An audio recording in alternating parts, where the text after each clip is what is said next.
ඉතින් මගේ යාළුවෝ හොඳින් නේද? එන්නකෝ.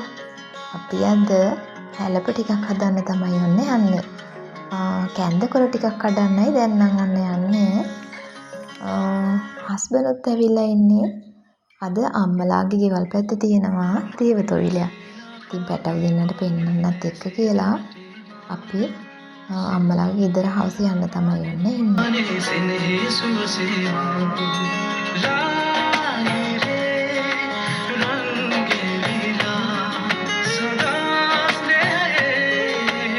කැන්ද ගහටත් කිසිම හානියක් කරන්නේ නැතුව අපි කොළ ටික මේ විදියට කඩා ගත්තා ඔන්න.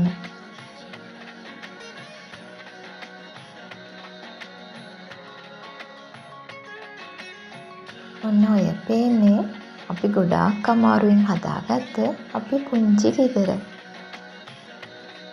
ඇත්තට මේක නම් නිදහසේ මාලිගාවක් කිව්වොත් හරියටම හරි.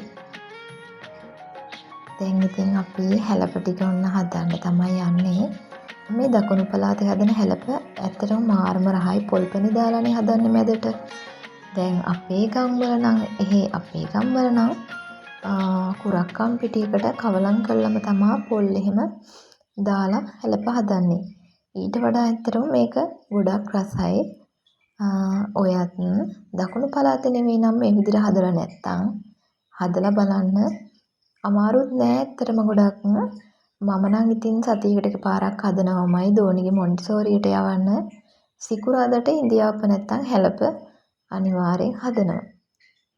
ඉතින් අපි හැලප ටිකත් හදාගෙන දැන් ඔන්න අම්මලාගේ ගෙදර යන්න හවස ලෑස්ති වුණා.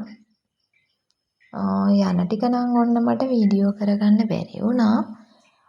ඒ දේවතොවිලේ ටික නම් මම තැනින් තැන වීඩියෝ කරගත්තා.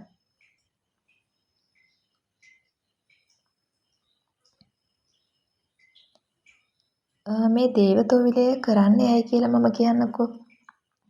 දකුණු පළාතේ විදිහට නම් ගොවිතැන් කරලා ඉස්සෙල්ලාම ගන්න වී අස්වැන්නෙන් හැමෝම ගොවියෝ ඒ අස්වැන්නෙන් ටික එකතු කරලා යම්කිසි ප්‍රමාණයක් එකතු කරලා බුදුරජාණන් වහන්සේට වන්දනාමාන කරලා දෙවියන්ට පුද පූජා කරනවා.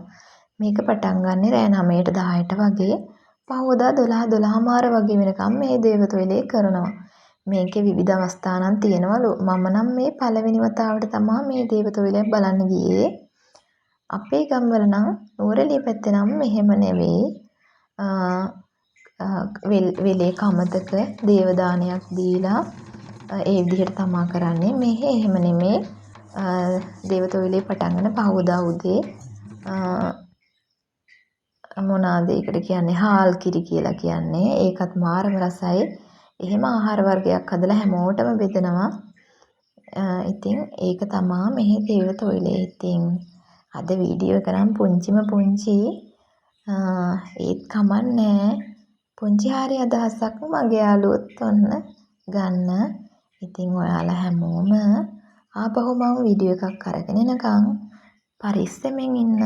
බුදු සරණයි.